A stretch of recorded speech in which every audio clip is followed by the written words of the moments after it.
Bienvenue à ce nouveau numéro du prononcé d'actualité parlementaire sur le continent africain que vous propose Hémicycle d'Afrique. À l'ouest de l'Afrique, précisément au Bénin, le maire de la commune de Bonou, Thierry Sonoyon Tolegbe, a procédé ce samedi 13 novembre au lancement du projet de création, de production et de diffusion d'œuvres théâtrales et musicales à travers le numérique, les lieux de culture et les écoles primaires et secondaires dans 2 communes à faible accès à l'offre culturelle. Il s'agit à cet effet des communes de Bonou et d'Avranches. Cette initiative mise en œuvre par les associations Théâtre d'Afrique et Afrida Bénin, puis soutenue par l'Union européenne à travers le consortium ACP Culture AWA, vise à promouvoir la culture à travers les arts dans les communes défavorisées du Bénin, spécifiquement dans les 2 communes pilotes. Restons toujours en Afrique de l'Ouest où les députés togolais ont adopté jeudi dernier la loi de finances rectificative exercice 2021. Ceci au cours de la 10e séance plénière de la 2e session ordinaire du Parlement, dirigée par Chantal Yawa Djibodi Segan, présidente de l'Assemblée nationale. On retient le document portant loi de finances rectificative exercice 2021, adopté par les parlementaires togolais à l'unanimité ce vendredi 11 novembre 2021, que les recettes et dépenses sont projetées à 1702 868 747 000 francs CFA, contre un budget initial de 1521 646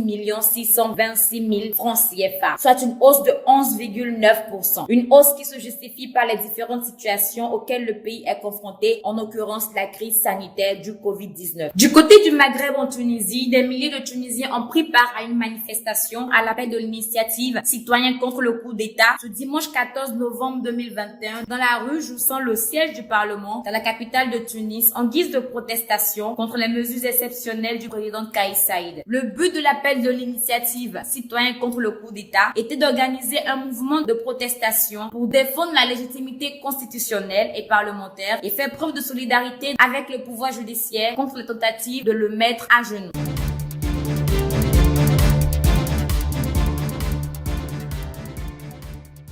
Notre rubrique éclairage de ce jour s'intéresse au Parlement de la Communauté économique des États de l'Afrique de l'Ouest, CEDEAO. Elle est une organisation qui rassemble plusieurs pays de l'Afrique de l'Ouest et pour son fonctionnement est dotée de diverses institutions, dont un Parlement. En effet, le Parlement de la CEDEAO est un creuset de parlementaires qui regroupe 115 députés élus en suffrage direct dans les pays membres de la dite organisation. Créé en 2006, ce Parlement qui a son siège à Abuja dispose à son tour de 2 ailes pour son fonctionnement. Il s'agit de l'aile politique et celle administrative.